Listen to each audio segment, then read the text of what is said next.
the most famous debating societies in the world.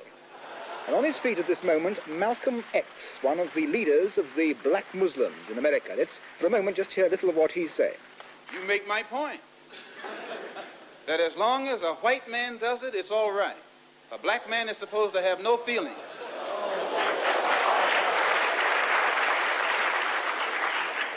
But when a black man strikes back, he's an extremist. He's supposed to sit passively and have no feelings, be nonviolent, and love his enemy. No matter what kind of attack, be it verbal or otherwise, he's supposed to take it.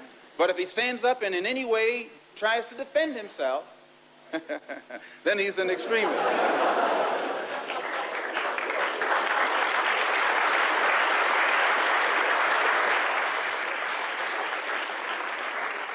No, I think that the day that the black man takes an uncompromising step and realizes that he's within his rights, when his own freedom is being jeopardized, to use any means necessary to bring about his freedom or put a halt to that injustice, I don't think he'll be by himself.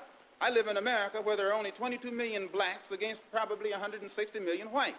One of the reasons that I'm in no way reluctant or hesitant to do whatever is necessary to see that black people do something to protect themselves, I honestly believe that the day that they do, many whites will have more respect for them, and that there will be more whites on their side than are now on their side with these little wishy-washy love thy enemy approach that they've been using up to now.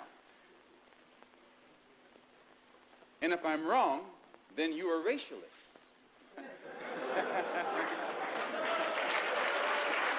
Anytime you live in a society supposedly based upon law, and it doesn't enforce its own law because the color of a man's skin happens to be wrong, then I say those people are justified to resort to any means necessary to bring about justice where the government can't give them justice. I read once, passingly, about a man named Shakespeare. I only read about him passingly, but I remember one thing he wrote that kind of moved me. He put it in the mouth of Hamlet, I think it was, who said, "To be or not to be." He was in doubt about something. Whether it was nobler in the mind of man to suffer the slings and arrows of outrageous fortune, moderation, or to take up arms against the sea of troubles and by opposing, end them. And I go for that. If you take up arms, you'll end it. But if you sit around and wait for the one who's in power to make up his mind that he should end it, you'll be waiting a long time.